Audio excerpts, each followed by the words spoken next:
2 বছর পর শতকের দেখা পেলেন নাজমুল হোসেন শান্ত। লিটন ও 50-র দেখা পেলেন প্রায় 2.5 বছর পর। ব্যাটারদের ফর্মে ফেরার দিনে বোলাররাও পারফর্ম করেছেন যথারীতি। ফলাফল সাগরিকার পারে সিরিজ জয় টাইগারদের। অলিখিত ফাইনালে ব্যাটিং কিংবা বোলিং দুই ডিপার্টমেন্টেই পাত্তাই দেয়নি নিউজিল্যান্ডকে। শিরোপা হাতে উল্লাস করে মাঠ ছেড়েছেন হৃদয় নাহিদ রানারা। ঘরের মাঠে টাইগারদের এই সিরিজ জয় নিয়ে বিস্তারিত জানবো এই প্রতিবেদনে। সিরিজ নির্ধারণী ম্যাচে চট্টগ্রামের সাগরিকার পারে টাইগারদের জন্য শুরুটা ছিল একেবারেই হতাশার। টস জিতে নিউজিল্যান্ড অধিনায়ক আগে ফিল্ডিং এর সিদ্ধান্ত নিলে ব্যাট হাতে শুরুতেই চাপে পড়ে টাইগাররা। ইনিংসের দ্বিতীয় বলেই 0 রানে সাজঘরে ফেরেন সাইফ হাসান। উইল রুডকের বলে উইকেটের পেছনে ক্যাচ দিয়ে ফিরতে হয় সাইফকে। প্রথম ধাক্কার রেশ কাটতে না কাটতেই আরও এক উইকেট হারায় বাংলাদেশ। ইনিংসের তৃতীয় ওভারে বোল্ড হয়ে ফেরেন তানজিদ হাসান তামিম।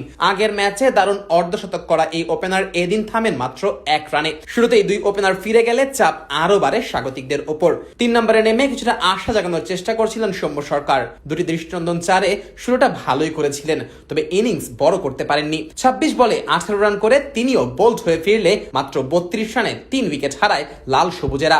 সেখান থেকেই ঘুরে দাঁড়ানোর গল্প লিখতে শুরু করেন লিটন দাস ও নাজমুল হোসেন শান্ত। চতুর্থ উইকেটে দলের হাল ধরেন এই দুই ব্যাটার। শুরুতে ধৈর্য ধরে খেলে ইনিংস গুছিয়ে নেন, আর পরে ধীরে ধীরে রান তোলার গতি বাড়ান। তাদের ব্যাটে ভর করেই বড় সংগ্রহের স্বপ্ন দেখতে শুরু করে টাইগাররা। দারুণ ছন্দে থাকা লিটন দাস এদিন ছিলেন বেশ সংযত।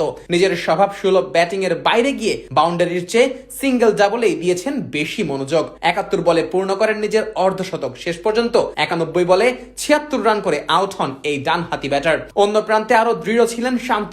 গরমের তপ্ত রোদ উপেক্ষা করে সিঙ্গেল ডাবল তো নিয়েছেন, সাথে বাউন্ডারি মারার দিকেও বেশ মনোযোগ ছিল বাঁহাতি এই ব্যাটারের। 70 বলে 50 করার পর ধীরে ধীরে শতকের দিকে এগোতে থাকেন। শেষ পর্যন্ত 41তম ওভারের শেষ বলে স্পর্শ করেন 3 অঙ্কের ম্যাজিক্যাল ফিগার। 105 রান করে সাজঘরে ফেরার আগে দলকে শক্ত ভিত এনে দেন ওয়ানডে দলের এই সহ অধিনায়ক। শেষ দিকে অধিনায়ক মেহেদী হাসান মিরাজ ও তাওহিদ হৃদয় ছোট কিন্তু কার্যকরী দুটি ইনিংস খেলেন। মিরাজ করেন 18 বলে 22 আর হৃদয়ের ব্যাটে আসে 29 বলে অপরাজিত 33 রান। আর তাদের ব্যাটে ভর করে নির্ধারিত ওভারের খেলা শেষে 8 উইকেট হারিয়ে 265 রান তোলে বাংলাদেশ।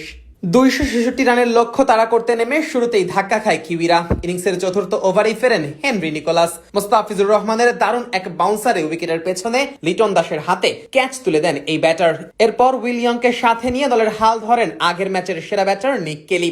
দুজনে মিলে দলের রান পার করেন 50। তবে দলীয় 54 রানে বিদায় নেন ইয়ং। নাহিদ রানার গতির কাছে পরাস্ত হয়ে তিনি ফেরেন 19 রান করে। এরপর মাত্র 5 রান করে ফিরে যান অধিনায়ক টম ল্যাথহামও। মিরাজের বলে ক্যাচ তুলে দেন শরীফুল হাতে। এক প্রান্ত থেকে যখন একের পর এক উইকেট পড়ছিল তখন ক্রিজে ঠায় হয়ে দাঁড়িয়েছিলেন নিক কেলি।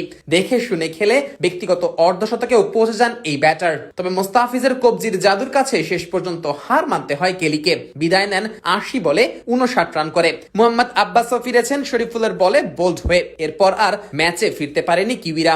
জয় নিয়েই মাঠ ছাড়ে টাইগাররা।